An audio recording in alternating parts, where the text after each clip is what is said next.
อ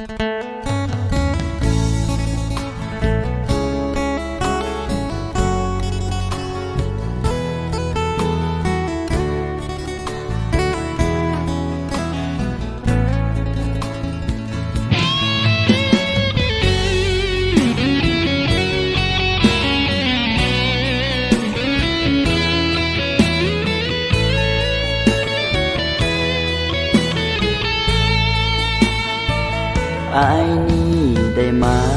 เข้าศึกษาเหมือนในพระพรหมในหมอสุภา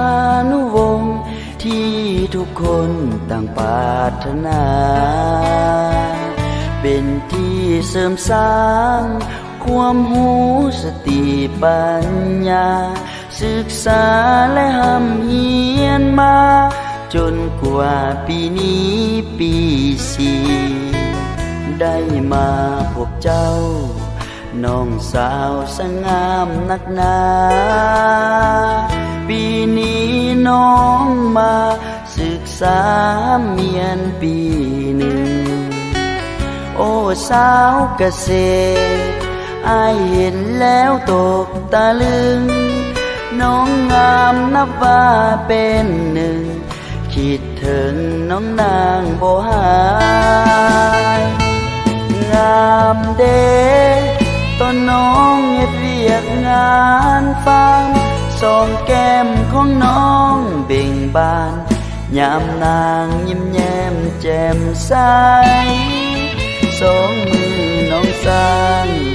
ศึกษาพร้อมเพียรเยียนไปแม่นก็บ่หวั่นไหวหัวใจของสาวเกษตร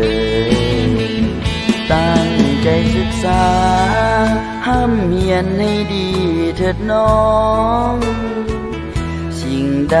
ค่าของให้น้องนางอดทนศึกษารุ่นอายปีสี่จะคอยช่วยเหลือการดาฝึกฝนความรู้วิชาเพื่อพัฒนาชาติเฮา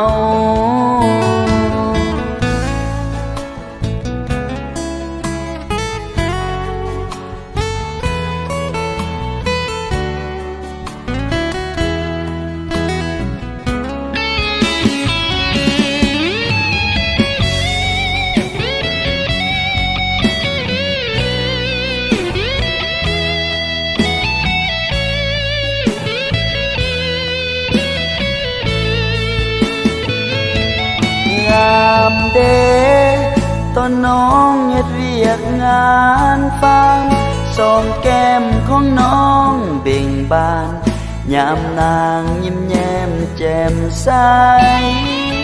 สองมือน้องสร้าง